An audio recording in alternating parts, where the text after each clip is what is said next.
السلام علیکم ورحمۃ اللہ وبرکاتہ۔ میرا ایک سوال ہے شیخ، میرا نام عمران شیخ ہے، میں ممبئی سے ہوں۔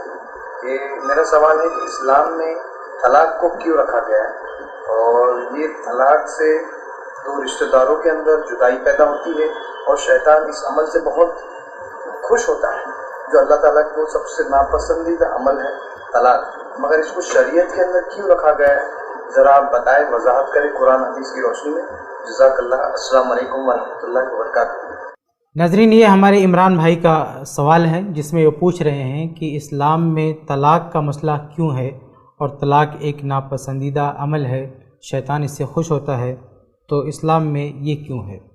تو اس سوال کے تعلق سے کئی چیزیں وضاحت طلب ہیں۔ سب سے پہلے تو یہ ذہن میں رکھ لیں کہ طلاق کو علی الاطلاق ناپسندیدہ نہیں کہہ سکتے، یہ نہیں کہہ سکتے کہ ایک ناپسندیدہ عمل ہے، بلکہ اسلام میں طلاق یہ ایک مسئلے کا حل ہے جو کبھی پسندیدہ بھی ہو سکتا ہے اور کبھی ناپسندیدہ بھی ہو سکتا ہے، بلکہ کبھی تو طلاق دینا بہت ضروری ہو جاتا ہے۔ اس لیے ہم یک زبان ہو کے یا ایک ہی ساتھ علی الاطلاق یہ نہیں کہہ سکتے کہ طلاق ناپسندیدہ عمل ہے یا وہ پسندیدہ عمل ہے، ایسا کچھ نہیں کہہ سکتے، بلکہ ہر کیس میں الگ الگ مسئلہ ہو سکتا ہے۔ اس تعلق سے ایک روایت بھی ہے جو بہت مشہور ہے، وہ بھی واضح ہونا چاہیے ہماری نظر میں کہ وہ روایت صحیح نہیں ہے۔ اللہ کے نبی صلی اللہ علیہ وسلم کی طرف منسوب ایک روایت ہے کہ ابغض الحلال الی اللہ الطلاق، کہ اللہ رب العالمین کی نظر میں جو حلال چیزیں ہیں، ان حلال چیزوں میں جو سب سے مبغوض چیز ہے وہ طلاق ہے۔ تو یہ روایت صحیح نہیں ہے کہ طلاق کو حلال چیزوں میں سب سے مبغوض قرار دیا گیا ہے، ایسا بالکل نہیں ہے۔ البتہ صحیح مسلم کی یہ روایت مشہور ہے، معروف ہے، صحیح ہے کہ شیطان اپنے اس چیلے سے بہت خوش ہوتا ہے جو میاں بیوی کے بیچ میں جھگڑا پیدا کر کے ان دونوں کے بیچ جدائی کروا دے، اس سے شیطان بہت خوش ہوتا ہے۔ تو اس سے ہم کو یہ پتہ چلتا ہے کہ جھگڑے نہیں کرنا چاہیے اور میاں بیوی کے رشتے کو جہاں تک ہو سکے بچانے کی کوشش کرنی چاہیے۔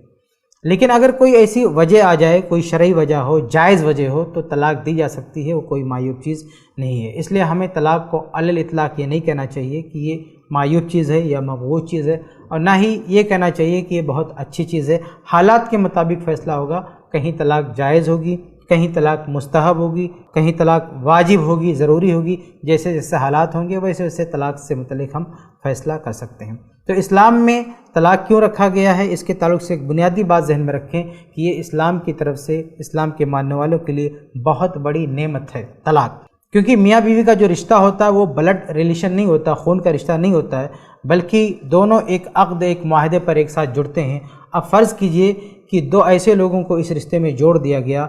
کہ اس رشتے میں جڑنے کے بعد ان دونوں کا نباہ نہیں ہو رہا ہے، دونوں کا مزاج نہیں میل کھا رہا ہے، دونوں ایک ساتھ نہیں رہ پا رہے ہیں، تو اگر ان کے لیے طلاق کا آپشن نہیں ہوتا تو آپ اندازہ کریں، تصور کریں کہ ان دونوں کی زندگی کیسے آگے بڑھے گی، ان دونوں کی زندگی کتنی اجیرن ہو جائے گی۔